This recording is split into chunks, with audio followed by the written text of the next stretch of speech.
ተኸታተልቲ ሲነማ ሰመረ ናይ ሎማዓንቲ ወግዒ ስፖርት ድማ ኣብዚ ዝሓለፈ ቀዳሚ ሰንበት ዝነበረ ፀወታታት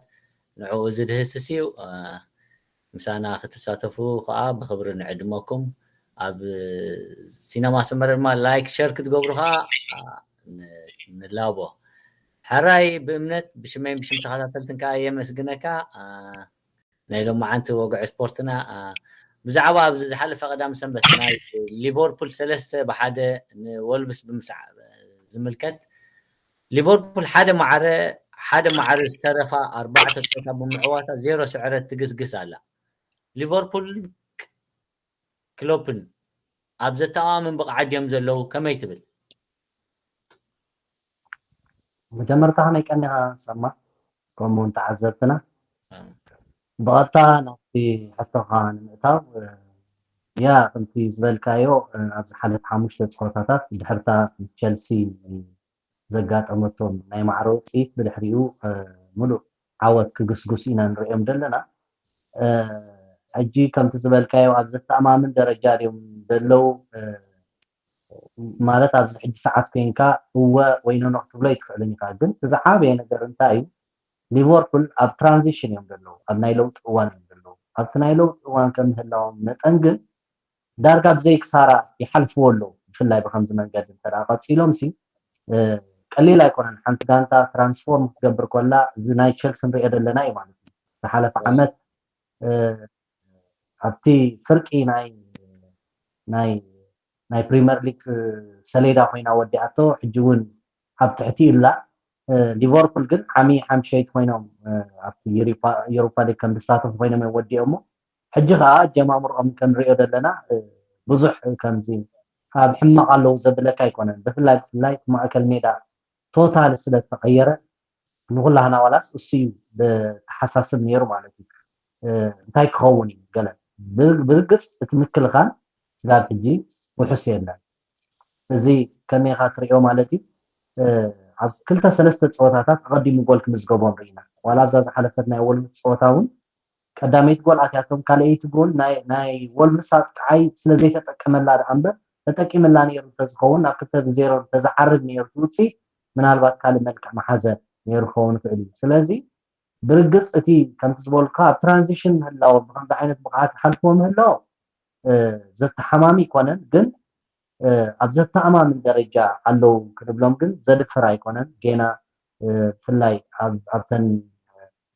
ፈተንቲ ጋንታታት ኣብ ዝበፅሕሉ ግዜ ዝያዳ ኣብ ከመይ ደረጃ ከም ዘለው ከርእየና ኮይኑ ይስማዓኒ ኦኬ ኣብ ናይ ሳላሕ 62 ቀረብ ንሸቶ ብምግባር ኣብ ፕሪምየር ሊግ ዝበዝሐ ቀረብ ንሸቶ ዝገበረ ኣፍሪቃዊ ተፃዋታይ ዝብል ክብሪ ተጓናፂፉ ኣሎ ሳላሕ ንሊቨርፑል ዘይትካእ ተፃዋታይ ድዩ ከመይ ትብሎት ከመይ ትግምግሞ ሳላሕ ንሊቨርፑል ጥራይ ዘይኮነ ንፕሪምየር ሊግ እውን ካብቶም ዘይትክኡ ተፃወቲ እዩ ኣብ ሰዓት እዚ ልዕሊ ሳላሕ ፅልዋ ዘለዎ ተፃዋታይ ምናልባት ምስቲ ናይቲ ጋንታ ከም ዝበልናዮ ትራንዚሽን ምህላዋ ካብቲ ውፅኢት ዓሚ ዝረኣናዮ ነገር እንተደይ ኮይኑ ንዓይ ብፍሉይ ማለት እዩ ምስሊ ናይ ፕሪምየር ሊግ ግደፎን ሊቨርፑል ማለት እዩ ማሃረዝ እዩ 61 ጎል ሒዝዎ ፀኒሑ ኣሲስት ማለት እዩ ሕጂ 62 ገይርዎ ኣሎ ክውስኽ ይውን እቲ ንሪኦ ዘለና ከምዚ ኣብ ሓደ ምኩር ተፃዋታይ ትሪኦ ሳላሕ ሓደ ካብቲ ድሕመየሉ ነበረ ምስማነ ኣብዚ ዝነበሮም ናይ ምትህልላቕ ዝመስል መንፈስ ገለ ስስዕ እዩ ኩዕሾ ኣይቦን እዩ ገለ ዝብል ዘረባታት ነይብሎሙ ግን በንፃሩ ንርኢ ኣለና ማለት እዩ እዚ ሕጂ እንታይ እዩ ምስቲ ዕድመ እንዳበሰልካ ክትከይድ ከለካ ድመፅእ እዩ ሶ ብልክዕ ሊቨርፑል ሎም ዓመት ማለት ክሳብ መወዳእታ ነኺሶም ንሳላሕ ምፅንሖም ምናልባት በቲ ፋይናንሳዊ መንገዲ ቀሊል ኣይኮነን ተቐረበሎም በተን ናይ ዓረብ ጋንታ ግን ንሪኦ ኣለና ውፅኢቱ ማለት እዩ ሓደ ካብቲ ኣብዚ ሓለፈ ናይ ማንቸስተር ፀወታ ሲ ንራሽፎርድ ንሪኦ ነርና ምስ ዓረብተይ ኮይና ንሪኦ ነርና ሲ ፕረስ ኣብ ምግባር ንባዕሉ እቲ ኣሲስት ክገብሮ ዝግብኦ ኩዕሶ ባዕሉ ክፍትን ደጥፍኦ ምስ ረኣኻ እቲ ዲፈረንስ ትሪኦ ማለት እዩ ኣብ ሳላሕን ናብኡን ሳላሕ ሲ ኣብቲ ፕረስ ክሳብ ክንደይ ሊቨርፑል ድሕግዞም ትሪኦ ኢኻ سو صلاح ናይ ብሓቂ ሊቨርፑል ኣገዳሲ ተፃዋታይ ኣብ ታሪኻውን ኣዝዩ ማለት ብደሚቕ ቀለም ዝፅሓፍ ተፃዋታይ እሱ መስለኒ እውን ኣብዚ ክፀንሕ ዝገበሮ ነዚ ዓይነት ታሪክ ደምሲሱ ከይከይድ ወይ ብካልእ ሽም ማለት ብክብሪ ክነብር ደሊ እዩ ኣብቲ መዝገብ ናይ ሊቨርፑል ንሱ እውን ደፅንሖ መስለኒ ሶ ኣገዳሲ ተፃዋታይ ሊቨርፑል ጥራይ ዘይኮነ ግን ንፕሪምየር ሊግ ምስሊ ናይ ፕሪምየር ሊግ ዝብሎ ብስሓት እዩ ኦኬ ናይ ሲቲ ገስጋስከኒ ሎሚ ዓመት ዓጋቲ ይህልዎ ዶ ትብል ከመይ በርከ ንዌስትሃም 3-1 ስዒሮም እዮም ትሪኦም ኢኻ ብገፊሕ እንዳሰዓሩ እዮም ዝኸደሉ ሕጂስ ዓጋቲ ህልዎም ዶ ሎሚ ዓመት ከ ኣብቲ መጀመርታ ከም ዝገለፅናዮ እታ እንኮ ክብላ ትኽእል ኣነ ርግእ ትደላ ጋንታ ናይ ፕሪምየር ሊግ ሲቲ እያ እሱ ከዓ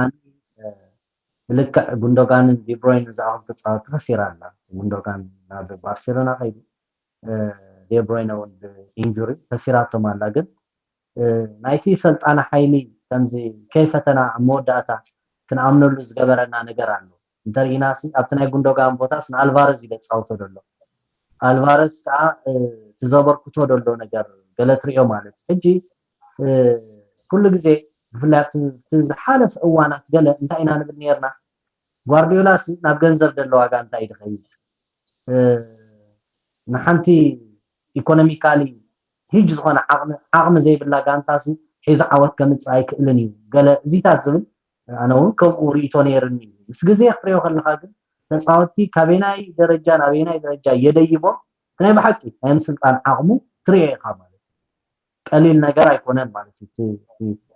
ኣብ ሰዓት እዚ ዋላ ዝሰርሖ ዘሎ ስራሕ ክትሪኦን ከለካ ንሃላንድሲ እንታይ ኣብ ቀዳማይ ዝረኣኽዋ ዜና ሃላንድስ ምስ ሲቲ ከይሰጠመ ከሎ እዩ ክንዲ ዝሸቶ ደመዝግብ ዘሎ ትብል ኣርእስቲ ትሪኦ ማለት እንታይ ማለት እዩ ተንትንክፈን ኩዓሳሱ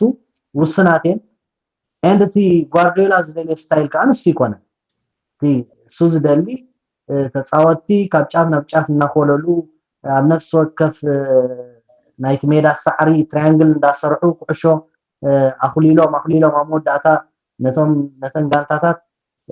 ምክልኻልን ኣፍሪሶም ገለ ሸቶ ከምዝግቡ እዩ ዝደሊ በዚ መንገዲ ዘይኮነ ግን ሃላንድ በትናቱ ዓቕምን በትናቱ ታለንትን እዩ ነቲ ሸቶታት ደመዝግቦ ዘሎ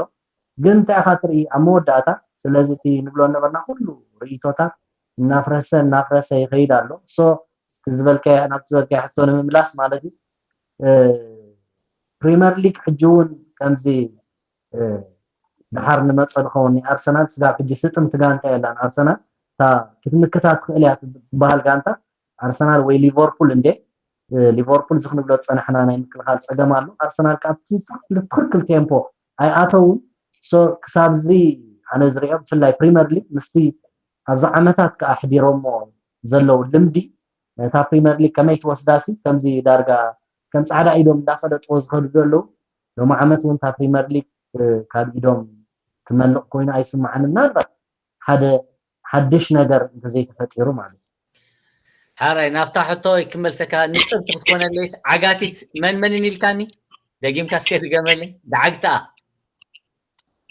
እወ ማለት እቲ ኣብዚ ዓመት እዚ እውን ተወዳደርቲ ኮይነን ክትቀርባ ንፅበየን ጋንታታት ኣርሰናልን ሊቨርፑልን እየ ንዓይ ማለት እዩ ግን ከምቲ ዝበልኩካ ኣርሰናል ስጋብ ሕጂ እቲ ቴምፖ ዝረኸበት ጋንታ ኮይና ኣይትስማዓንን ኣላ ገና ምዋሃድ ዘላ ጋንታ እያ ናይ ሓሚ ዝነበረ ቴምፖስ ኣይመፅን ዘሎ ሊቨርፑል ከዓ ከም ዝበልኩካ እቲ ናይ ምክልኻል ሕቶ ስጋብ ሕጂ ኣይተመለሰን ቫንዳይክ እውን ዋላ እንተመሊሱ ኣብ ብቕዓታት ልክዕ ብቕዓቱ ኣሎ ኣይንብልን ኢና ብዙሕ ነገር ክትርኢ ከለካ ኣሰካፊ ማለት እዩ ምክንያቱ ምስ መብዛሕ ፀወታ ወይ ሓደ ኢንጁሪ እንተደኣ ኣጋጢሙ ክፍጠር ዝኽእል ብኮ ገለ ሶ በዳሂት ዘለዋ ኮይኑስ ኣይስማዓንን እዩ ኦኬ ሓራይ ናብታ ትቕፅል ክንሰግር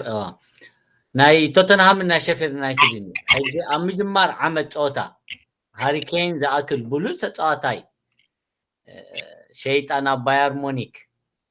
ሕጅስ ተፃዋቲ ዝኸሰረት ቶተንሃምስ ካብ ሲቲ ብክልተ ነጥቢ ድሒራ ኣብ ካልኣይ ደረጃ ትርከብ ኣላ ኣርባዕተ ተኸታታሊ ዓወት ምስ ብሉፅ ፀወታታት ማለት እዩ እዚ እንታይ እቲ ምስጢር ትብሎ ብልክዕ ናይቲ ሰልጣን ዓቕሚ እቲ ዝረአ ዘሎ ነገር ማለት እዩ ፖስተርኖሉ ናይ ብሓቂ እቲ ኣብ ዝሓለፈ ዓመታት ንፖቸቲኖ ካብ ቶተንሃም ዝወፀሉ ምክንያት ሲ ፅቡቅ ፀወታ ትፃወት ጋንታ እዮም ደልዮም ሊቨርፑል ሲ ሶሪ ቶተንሃም ሲ እቲ ናብ ዓወት ገፃ ትቐርብ ነይራ ግን ፅቡቅ ፀወታ ስኢኖም እዮም ኣሰልጣን ክቅይሩ ተቐሲቦም ኣብ ዝሓለፈ ድማ ፈቲኖም ብብዙሕ መሊሶም ናብ ሞሪኖ ተመሊሶም ሞሪኖ ፍሉጥ እዩ ኣጌንስት ቦል እዩ ኣብ ኩሉ ናይ ምስልጣን ስርሑ ኮንተ መፅኡ ኮንተ እውን ካብኡ ዝኸፍአ ነገር ኣድጊና ብድሕሪኡ ትዝረኣናይ ኮታስ ማለት እዩ ዝተፈላለዩ ሰልጠንቲ ሎሚ ግን ሪናዮ ዘይንፈልጥ ማለት እዩ ኣብ ቶተንሃም ዋሕዚ ዘለዎ ፀወታ ውህደት ንርኢ ኣለና ብርግፅ እቲ ዝዓበየ ኣብ ዝዓወት ናይ ዝሓለፈ ናይ ዝቀዳመ ሰንበት ዓወት ናይ ቶተንሃም ክጥቀስ ዝኽእል ነገር እንተልዩ ሪናይ ናስጋብ ውድእ ሰዓት 1-0 እዮም ተመሪሖም ነይሮም ኣብ ተወሳኺ ግዜ እዮም ክልተ ሾቶታት ረኺቦመን ሪቻርድሰን ድማ ኣብ ዝሓለፈ ናይ ጎል ፅምኢ ኣጋጢሞ ዳርጋ ሳይኮሎጂካል ሓገዝ የድልየን ኣሎ ዝዓይነቱ ናይ ስነ ልቦና ሓገዝ ማለት እቲ ናይ ሸቶ ምምዝጋብ ሲ ኣብ ርእስን ሓደ ግዜ ከምኡ ክሳብ ኢሉ ኣፉ ደውፅእ ኮይኑ ገለ ኣትዩ ግን ነታ ቀዳመይቲ ሸቶ መዝጊብዋ ነታ ካልኣይቲ ቀሪብዋ ናቱ ርእሰ ምትእምማን ምዕባይ እውን ቀሊል ኣይመስለንን ውፅኢቱ ግን ንዓይ ብፍሉይ ማለት እዩ ኣለዉ ብዙሓት ተፃወቲ ክትጠቕሶም ትኽእል ናይ ማዲሰን ግን ብፍሉይ ማለት እዩ እቲ ኣብ ሞስትሊ ኣብ ኪን ተመርኪሱ ንሪኦ ነበርና ሸቶታት እንታይ ዝገበሮ ኮይኑ ይስምዓኒ ማዲሰን ዘርጊሑ ሕጂ እቶም ሸቶ ዘመዝግቡ ኣብ ቶተንሃም ብዙሓት ተፃወቲ እዮም ኮይኖም ማለት እዩ ኣብ ድሕሪት ስጋብ ቅድሚት ዘለዉ ተፃወቲ ሸቶ ከመዝግቡ ንሪኦም ኣለና ሶ ማዲሰን ንፈልጦ ኢና ኣብ ሌስተር እንታይ ዓይነት ብቕዓት ነይርዎ ማንቸስተር ኣርሰናል ብዙሓት ጋንታታት ይደልዮ ነይረን ንምንታይ እየን ወሲነን ዘይወሰድኦ እውን የተሓሳስበካ እዩ ብፍላይ ሕጂ ክትሪኦ ከለካ ናይ ማንቸስተር ብዓብዩ ናይ ኣርሰናል እውን ሲ እቲ ሃቨርት ሳምፅኡ ዝሕመየሉ ዘሎ ማዲሰን መፂ ነይሩ እንተዝኸውን ኣብቲ ቦታ እንታይ ምኾነ ትብል ኢኻ ኤኒዌይ ኣብ መወዳእታ ንሱ እውን ከም ተፃዋታይ እታ ሙሉእ ቦታ ክረክበላ ዝኽእል ጋንታ መሪፁ ናብ ቶተንሃም መፂ ብልክዕ ድማ ሕጂ ካብቲ ፀላዊ ዝበልካኒ ማለት እዩ እቲ ምስጢር ሲ ናይቲ ሰልጣኒ ኣብ ቦትኡ እንከሎ ካልእ ምስጢር ኮይኑ ዝስማዓኒ ናይ ማዲሰን ዝበለፀ ተፃዋታይ ናይ ዝሓለፈ ወርሒ ኮይኑ ተሸሊሙ ገለ ሶ ክትሪኦ ከለካ ኣነ ካብቶም ኣድነቕቲ እየ ዝህበን ኩዓሳሱ እቲ ናብ ሸቶ ድልእኾ ኩዕሶ ንባዕሉ ከምዚ ዕድለ ኢሉ ክቐልዕ ዘይትሪኦ ተፃዋታይ ኩሉ ግዜ ቦታ ሪኡ ቀሚሩ ገለ ዝቐልዕ ተፃዋታይ ሶ ክሳብ ክንደይ ክኸይድ እዩ ኣይደኖ ምክንያቱ ኔክስት ፀወታ ንባዕሉ ናይ ለንደን ደርቢ ኣሎ ክፍቶን እዮም ብልክዕ ክፍቶን እዮም ኣበየናይ ደረጃ ከም ዘለዉ ግን ነዚ ዓመት እዚ ገለ ተስፋ ዘለዎ ውፅኢት ሒዞም ዝወፁ ኮይኑ ይስማዓኒ ኦኬ ምስ ላዕለዎት ኣርባዕተ ክትውድእ ተኽእሎ ኣለዋ ዶ ትብል ከመይ ይመስለካ ኣነ ስጋብዛ ሕጂ ኣይትውድእን ባህላ እየ እንታይ እዩ ከምኡ ዘብለኒ መሲልካ ከምቲ ዝበልኩ ብልክዕ ኣብቲ ቤስት 11 ፅቡቅ ዝኾነ ማለት እቶም ተፃወቲ ተዋሂዶም ኣለው ገለ ግን ዝኾነ ሓደ ኢንጁሪ ገለ ዘጋጥም ግን ኣብቲ ናይ ስኳድ ስፍሓት ከምቲ ድድላ ኣለው ኢለ ይሓስብኒ ሶ ብዓብዩ ክንሪአና ኔክስት ፀወታውን ክፍቶኑ እዮም ገለ ሶ እኹል ዝኾነ ብቕዓት ንቶፕ 4 ሒዞም ኣለው ኢለ ኣይሓስብን ምናልባት ግን ናይ ገለ ጋንታታት ድኻም ግን ዕድል ክቦም ክእል እዩ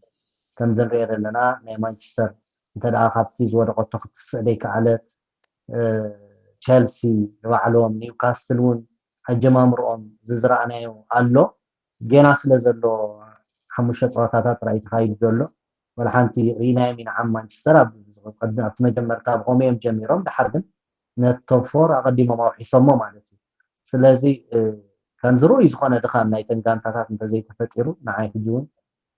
ፋቮሬት ኣይኮነትን ደላ ቶፕ ፎር ኦኬ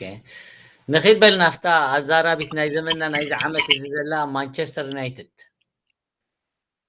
ببرايتن ولا بكل ጨዋታታት ትሪኣ ኣለኻ እንዳተሓመሰት እያ ትኸይድ ዘላ ኣብዚ እዚ ናይ ኦልትራፎርድ ዝፀንሓ ዘይተሰዓርነት ክብርታት እቲ ሽማት ቀሊል ብቐሊል ኣይኮነን ዝለዓል ነይሩ ናይ ማንቸስተር ማለትስ ሓቂ ዘረባ ሕጂ እቲ ተሓታትነት ብዙሓት ንተንሃግ ይወሃብ ኣሎ ንማርሻል ቀይሩ ከእትዎ ከሎ ከዓ ከዓ ብህዝቢ በቲ ስታድየም ነበረ ተቃውሞ ይስምዖ ነይሩ ድምፅታት መልእኽቲ ነይሩ እምነት ከጉድሎ ዝጀመሮ ዶ ይመስል ዋላስ ከመይ ይመስለካ ነታ ናይ ብሓፈሻ ናይ ተገንታ ሓፈሻዊ ከም ዝዝበልካዮ ዋላ ኣብቲ ዓወት ሒዛ ዝወፀትሉ ግዜ ማንቸስተር ኣብዚ ዓመት እዚ ዘእምን ኣይነበረን ማለት እዩ ኣብ ወልቭስ 1-0 ክዕወቱ ከለዉ ብሩኡይ ወልቭስ ፔናልቲ ተዓሚፆም ኣብ ኖቲንግሃም ፎሬስት ሪናይ ናቲ ካበይ መፅኦም ዳ ተዓወት የምፅዎ እምበር እጂ ብዓብዩ እንታይ መንነት የብላ ንዓይ ማንቸስተር ከም ጋንታሲ እዚ መንነት ዘለዋ ትብላ ጋንታ ኣይኮነትን ማለት ሕጂ እንታይ ብልክዕ ክንዛረብ እንተኮይናሲ እቲ ተፈራሂ ሕብሪ ቀይሕ ሕብሪ ናይ ማንቸስተር ሎሚ ከምኡ ይኮነ ኣሎ እቲ ተፈራሕነቱ ዝተገፊፉ እዩ ማለት እዩ ብዓብዩ ከምቲ ዝረኣናዮሲ ንብራይተን ኣብ ሜድኦም ንክፃወቱ እዮም ፈሪሖም ማእትዮም ማለት ሜንታሊቲ ክትሪኦ ከለካ ፈሪሖም እዮም ኣትዮም ክስዕሮም ከም ትኽእል ቀደም ዝኾነት ጋንታ ምስ ማንቸስተር ክትፃወት እንከልና ከይትሰዓር ትፃወት ዝነበረ ሎሚ ክግልበጥስ ንሪኦ ኣለና ማለት እዩ ሕጂ ንምንታይ ቴንሃግ ዝንቀፍ ደሎ ንምንታይ እቲ እትስዕረትከ እሱ ተሰኪሞ ተልካኒ ያ ኣነሱ የብስከሞ ደሎ ንግደፎት ቢሃይንድ ዘሎ ነገር ኣፍታ ሜዳ እንተዳ ተዛሪብና ኮይና ክንዛረብ ኮይና ቴክኒካል ተሳዒሩ እታ ክገብራ ዝኽእል ኣሰላልፋ ገይሩ ኣትዩ በታ ዘላቶ ስኳድ ሲ ክገብራ ዝኽእል ምክንያቱ ማክቶሚናይ ኣየሰለፎን ንዑ ተደሰልፎት ናይ ማእከል ሜዳ ሽግር ምተፈትሐ ገለ ዝብል ነይሩ ማክቶሚናይ እውን የእትይዎ ግን ንብራይተን ክቐትል ዝኽእል ዓቕሚ ኣይነበሮም ብፍላይ ኣብቲ መጀመርታ ስጋብ 20 ገለ መለ ስጋብታት ኣብ ጎል ተኣትዎም ናይ ብራይተን እኮ ኣብ ፅቡቅ እዮም ነይሮም እጂ ንምንታይ እዩ ቴንሃግ ዝሕመደሉ ተልካኒ ንብራይተን ፕረስ ጌራ ዝኾነት ጋንታ ኣነ ተዓዚበ ኣለኹ ፕረስ ጌርካ ከተጋጊዮም ዘይትኽእል ጋንታ ስለዚ ፕረስ ክገብሮም ፈቲኑ ፕረስ እንድዝገበርካዮም ከዓ ተፃዋታይ እንዳትርፉልካ እዮም ዝኸዱ ሽዑብቲ ድሕሪ ብኮ ገብሩኻ ማለት እዩ ስለዚ እንተዳ ዓቕምኻ ፈሊጥካ እታ ኩሉ ግዜ ንፈልጣ ፀወትኦም ንድሕሪት ናብቲ ናቶም ሜዳ ፅግዕ ኢሎም እንተድፃወቱ እሞ ብካውንተር ኣታክ ከድምዑ እንተድፍቱን ንዓይ ዝሓሸ ኮይኑ ተራእየኒ ማለት እዩ ስለዚ ነቲ ናይ ብራይተን ስነ ሓሳብ ክሰብርዎ እንተደይክ ኢሎም ነዚ ዝሰርሕ ከዓ ኣሰልጣኒ እዩ ናይ ብራይተን ኣሰልጣኒ ክዓውቶ ዝኽእል መንገዲ ሒዙ ኣትዩ ተዓዊቱ እንተዳ ወፂኡ እንተዳ ፈሺሉ ቴንሃግ ይክሕተት ማለት እዩ ኣፍላስ ሓደ ብፍሉይ ተዓዘብክዎ ነገር እንታይ ነይሩ ሓንቲ ጎል ምስ እተው ማንቸስተር ሲ ተነቃቂሖም ነይሮም ብጣዕሚ ከም ፀቕጢ ክፈጥሩ ጀሚሮም ነይሮም ምልዓል ፈጥረልካ እዩ ሸቶም ምዝጋብ ኣብቲ ሰዓት እቲ እንታይ ገይሮም ብራይተን ነታ ቁዕሾ ኣብ ክንዲ ሒዞም ንቅድሚት ሸተኹ መዝግቡ ድጎዩ ተረዲካት እንድሕዳ ሸተኹ መዝግቡ ጎዮም ሓዲኡ ክትከውን ኢኻ ቁዕሾ ወይ ክትኣትያ ወይ ክትወፅያ ገለ ሽዑኻ ማንቸስተር ክሕዝዋ እያ ሽዑ ገለ እቲ ፀወታ እንታይ ክኸውን ክረስን ነዚ ንምስባር ኣብ ክንዲ ናብ ሸቶ ዝጎዩ ነታ ቁዕሾ ስኢሉ ኣብቲ ሜዳ ክድልዋ ነይሩ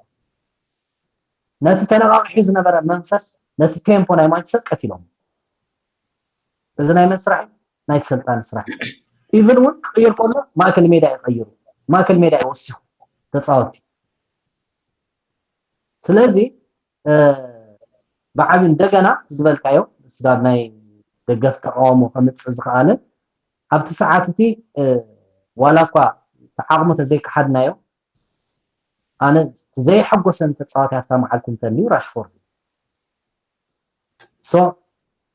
من تغير متقبو نيرو راشفورد تغير متقبو من البات مويليك سلا عبد الجرود نبرة أمريكا فيرس لازولو ملوتيس حدا تصاوت هيك على نيلو المخنية تقريبا جن نقران شو خطوة كله وي بوتي نراشفورد ما أكل تزبورو زحشة مخانة مارشال سي أبز حلفة صوتات I don't know زهابو رئيتو مارشال كعد كله تسعرنا ينفلتنينا سلاو تصاوتا يجلز برئيتو I don't know نحي أكاچاچ كوين تسمعني إذا خاهم تزبل كايوتي تقاموتات زلا علم دلون تزبودو لملاش نمحلوشي زي سنس ذهب أيكونن مالتي أبز حلفة صوتات مس أرسنال سعرات مسقاطمه نديانو زن تما تخلينا حلف حليفوسين أبزناي برايتن صوتاس كم برايتن سي أقدس تصاوت أفريمهم نزع عمد سب صبغ جميرهم مويل تغلال لا واقع نايتو تصاوت برايتن دلوس تحت 10 مليون ترديك جي ولا تزبو ريتوسي تزبو دلو حساب سنتهم دقفت خمزي نتا غانتا دمتنا يكونن كل زي خا قليل يكونن عبتي فيرست كونفرنس وصيخا توبوسي مسلناي حنت غانتا خات نغر دلقا مانشستر كا عباي غانتا زي سو على بعلس حدا اقداس نغري مالتي ريامينا سقنتي تعانت ملاش هبو اب كونفرنس وصيمس كله زله يكون كان توصغن دمتن نتا كلب كان نتي اوكي انت دا سرت اغاطي مكال خوينم حلافነት توسد تصاوتات كالا خللو زناتي حلافነት تصاوتي زغبوم جيروم جلس بل مالتي ስለዚህ بحافشو التكنيكن تاكتيكن اتصاوت انا يتزحلفه مس برايتن زنبرم تسعيروم ذاتس واي قا تسعرت نسخسكم اللو مهنا نبعلوتي ناي سانشو دبلنا قدامه انت مغير خدام حدا إلنا نيرنا تذكر تخين كاسي مغير خدام كفافل كجمري إلنا اوردي حدا زينا يسمع له تصاوتي تبعي سوم جلز بالدحرتي ناي برايتن صوتا مالتي برونو مس ماكتوميناي هنا جروفت كم زقاطمه نبعلو مارتينز ون مسلين دلوف جلز جتايو حبريتاو ندغ وصي بلو دغ وصي تلي حدا بكم زلو يزريكا مالتي تغير زمزي مش مغير خدان كل زي بمنتا يزغلت سام زني حداري او زغبرس او يزودا مسكر ندغ يوصني سلاز مني دوصو مني يصيو انا طعمي كابتم كل زي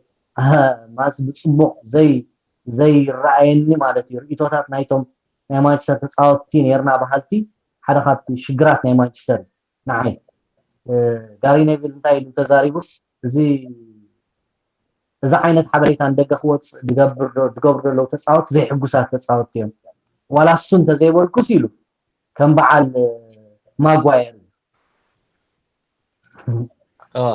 حجي نبعلوس زي سي حاجه زي يكون نتا غانتا ማለት توم تصاوتس ابسي تطرانا ابنت كحدري نسيو ناتس ويك هاب زيرو تلقيسكا نحد تصاوتاي انت تتصلمو لخا استرخبه ነገር زياسي انت يا خموخلا السؤال عيني ولس كوم عين زي حقوسات تصاوتي يلي يقلصو رديك ስለዚህ نزا ايتوناي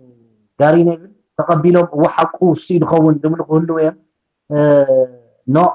كونيلوم كتصلم موديل حجت مكففال تنبلو اذن اي من سرح اموداتا يا سلطان سرح دي تسلطان انت عينت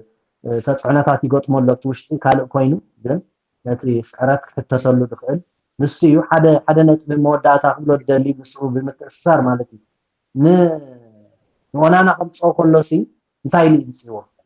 لك همتن كالوت غانتاتات تقشو بيلد اب جيروم كاب دحريت نفصاوتي هكذا سو زغ سو كعساسو بزغبا ناتهم قميت دلو تصاوتي يوم አሉ ግን ቶም تصاوتي بيلد اب جير كان يمص عقمي አይፈጠሩ እዚ ከመን ይخسر حدا لو سلطاني ማለት ስለዚህ ቲ سو زحسبون ابايታ دلو كيراخب አይታለም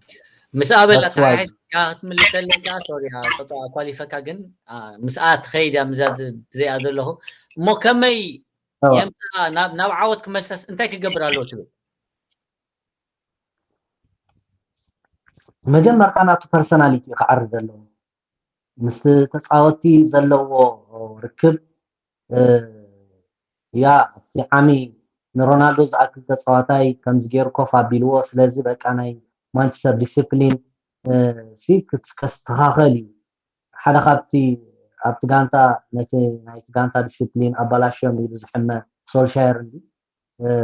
ተፃወቲ ከም ድላዮም ኮይኖም ገለ ነዚታት ከተዓራርዩ ተባሂሉ ተዘሪብሉ ሕጂ እንታይ እዩ ንስኻ ትፈጥሮ ካሪዝማ ንባዕሉ ኣገዳሲ እዩ ኣብቲ ጋንታ ማለት እዩ ብቐሊሉ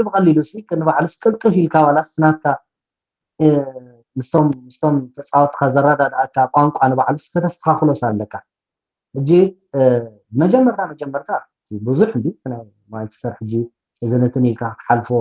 ክትገልፆውን ግዜ ዝሓትት እዩ ዘሎ ብዙሕ ሽግራት እዩ ግን ከመሰልጣኒ ግን መጀመርታ ምስ ተፃወትን ምስቲ ፋን ናቱን ምስቶም ደገፍትን ዝፈጥሮ ዘሎ ዘይረዳድእ ነገራት እዚ ክፈትሕ ክኽእል ኣለዎ ከም ኣሰልጣኒ ማለት ትርር ዝበለ እንደገና ኣብ ክውንነት ተመርኮሰ ኣካይዳ ክጥቀም ኣለዎ ኢለ ሓስብ ማለት ኣስተውዒልካ ትኾንካ ከማ ኣብ ናይ በቐዳይ ፆታ ዝነበረት ራሽፎርድ እታ ጋንታ ሳብ ክልተ ተገሚዓ ኣላ ተባኢሶም ኣለዉ ሕጂ በቲ ናተይ ገምጋም ማለት ሕጂ ራሽፎርድ ከዓኒ ዋላ ኣብቲ ፓስ ኣይሃቦን ንብሩኖ ርኢኻ ዲኻ ንርሑቕ ኣብ ጥቕኡ ከሎስ ፈሊጡ ናብቲ ማእኸል ሕሊፍ ሂዋ ሕጂ ገለ ነገርስ ባእስ ኣሎ ኣይተተኮሰ እንዳ እምበር ክወፅ እዩ ምስ ግዜ ከምዚ በብቕርብ ድወፅእ ደሎ እወ ቅልጡፍ ዝኾነ ፍታሕ እንተደይ ተገይሩሉ እዚ ንብሎ ዘለና ዜናታት ኮነ ባዕሉ ኣብቲ ርእሲ ዘላታ ተወሰኸታ ድዩ ድበሃል ከምኡ ኮይንዎም ደሎ ዝፅበዮም ደሎ ፀወታ ንባዕሉ ምስ ባየር ሙኒክ እንታይ ሒዙ ክመፅ እዩ ክንሪኦ ኢና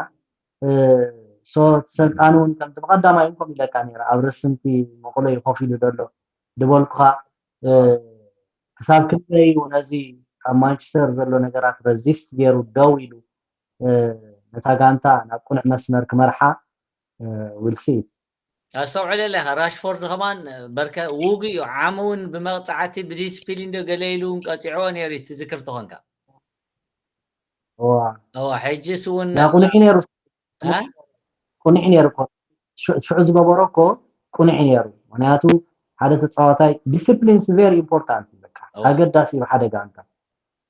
ኣርቴታ ንኣውብሜያንግ ዝኣክል ከምዚ ሳላሕ ናይ ሊቨርፑል ማለት እዩ ሰዓት ናይ ኣርሰናል ሳላሕ ነይሩ ኣውብሜያንግ ብኩሉ ነገር ካፒተን ኤቭሪቲንግ ንዕኡ ዝኣክል ካብ ጋንታ ከኣልዮም ከሎ እንታይ ዓይነት ፀወት ተፃዊሩ ኣብ መወዳእታ ግን እንታይ ሓደ ተፃዋታይ እንድሕር ካብ ዲስፕሊን ውፅእ ክብል ከሎ ክትእርሞ ደይከኣልካ ብድሕሪኡ ኩሎም ተፃወት ብድሕሪኡ ክስዕቡ እዮም ማለት ንስኻን ከተረጋግፅ ክትክእል ኣለካ ሕጂ እንታይ ተዓመል ልዕል ራሽፎርድ ዝገበሮ ቁኑዕ ነይሩ ግን ከምኡ ዶ ከይቅፅል ኣሎ ሕጂ እዩ እቲ ሕቶ ማለት እዩ እምበርቲ ነቲ ራሽፎርድ ዝሓለፈ ደጥፍኦ ዕድላት ዝዓበየት ኣነ እቲ ሆይሊክ ዝሰርሓ ኩዕሾ ብዝግባእ ሂብዎ ክህቦ እንዳተገበኦ ብፀጋም ንደገ ደውፃእ ብጣዕሚ ዋላ እዚ ንባዕሉ ኣብቶም ተፃወቲ ፅቡቅ ስምዒት ዝፈጥር ኣይኮነን ንኸይድ ናብ ናይ ቸልሲ ከዓ ሕጂ ቸልሲ 0-0 ወፃ ፅቡቅ ኣነ ኣብቲ መጀመርያ ዳርጋ ናይ 2003 2004 ቸልሲ እንዳረኣኸዋ ከይድ ትመፅእ ዘላ ኮይኑ ስምዐኒ ሎ ኢለ ነይረ ሕጂ ግን ወናኒ ቸልሲ እቶን ቦልሃን ናይ 1 ቢልዮን ዝቀራረብ ተፃዋታት ንምግዝእ ዘውፅኦ ገንዘብ ኣበይ እዩ ኣትዩ ማት ቸልሲ መመሊሳ እንድሕሪ ትምለስ ኣላ ማት ከምቲ ትሪኦ ነበርኩስ በቃ ቧ ኣታዚኣ ገለ ኢልና ምስ ሊቨርፑል ነበረ ማት ሰፕራይዝ ኢና ኮይና ኩሉ ሰብ ሓቂ ዘረባ ሕጂስ ኣበይ ኣትዩ እዚ ኩሉ ገንዘብ ጠፍዐ ሕጂ መመሊሳ ትጉሰስ ኣላ እሞ ከዓ እስኻ ተኸያን ከዓ ካብዘን ተፈራህትን ተዓግታን ማንቸስተር ሲቲ ኣይበልካላን ሕጂ ኣበይ እንታይ ዋዝ ዘ ፕሮብለም እንታይ ፀገም እንታይ ንዓይ ኮይኑ ዝስማዓኒ ብዓብዩ ማለት ትባይ ነገር እንዲ እዞም ተፃወቲ ግረፎ ቀሚዲ ንዓይ ሕቶ እዩ ማለት እዩ ምክንያቱ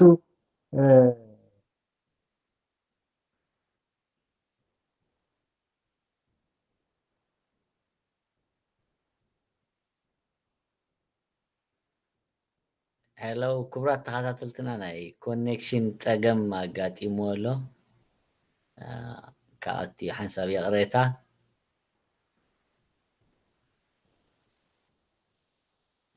ብኸምኡ እየ ትማሊ ኸማን እታ መዓልቲ ናይ ትማሊ እያ ነይራ ግን እቲ ሶፍትዌር ገለ ፀገም የተዓራርዩ ኣለዉ ብኸምኡ ኢና ኣብ ሰዓትና ዘይተረኸብና ኸማን ትማሊ የቕሬታ